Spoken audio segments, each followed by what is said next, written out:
départ au drapeau pour cette course de poney.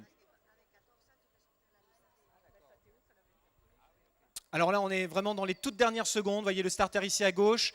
Il tend son drapeau et il abaisse. Et c'est parti! Et les voilà donc partis pour ce prix Mandor International Agency.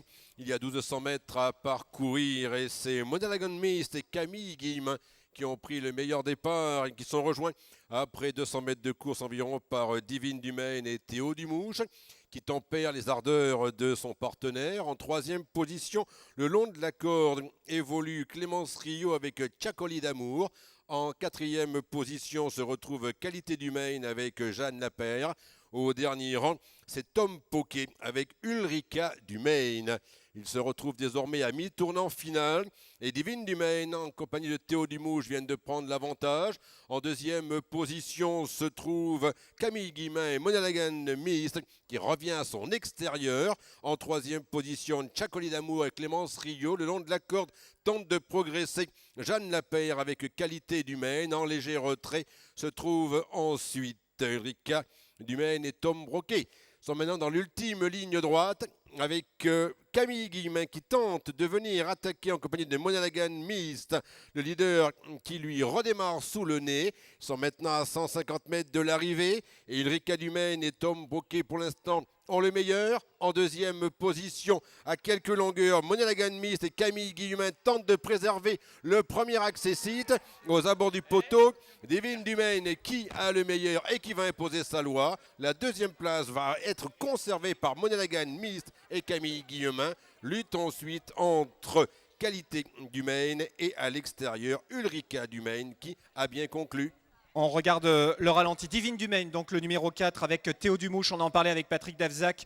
La deuxième place pour Mondragon Mist qui prend la deuxième place. Et sans doute en dedans le numéro 3, Qualité du Maine associé à Jeanne Lapeyre qui portait la casaque d'Axel Nègre de Vatrigan. Voilà donc un joli moment de sport. Patrick, on en parlait. Théo Dumouche qui a évidemment l'expérience qu'on sait de lui, qu'on connaît, qui n'a pas hésité à prendre finalement assez rapidement les commandes. Il est allé jusqu'au bout. Voilà, tout à fait. Écoutez, c'est la énième victoire de Théo Dumouche. Bon, c'est quand même un cavalier aujourd'hui qui est expérimenté puisque il va monter dans les autres régions et même dans les courses nationales de poney. Donc, il a un peu plus d'expérience que les autres enfants. Mais c'est vrai que c'est une arrivée, on va dire, dans un mouchoir de poche digne d'un handicap. C'est vrai, avec un cheval qui finit très fort, un poney qui finit très fort à l'extérieur. Camille Guillemin également qui était à la lutte. Très très belle arrivée.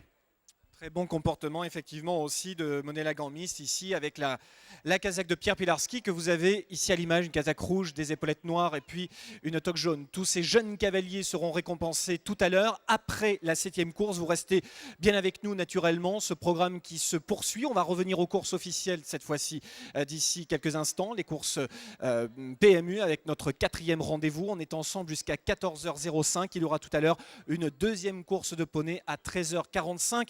Précise, bienvenue si vous nous rejoignez sur l'hippodrome de Pau. On a de la chance d'avoir un temps absolument magnifique. Vous êtes très nombreux à nous avoir rejoints cet après-midi pour cette réunion inédite. Vous connaissez les courses l'hiver avec le programme d'obstacles essentiellement.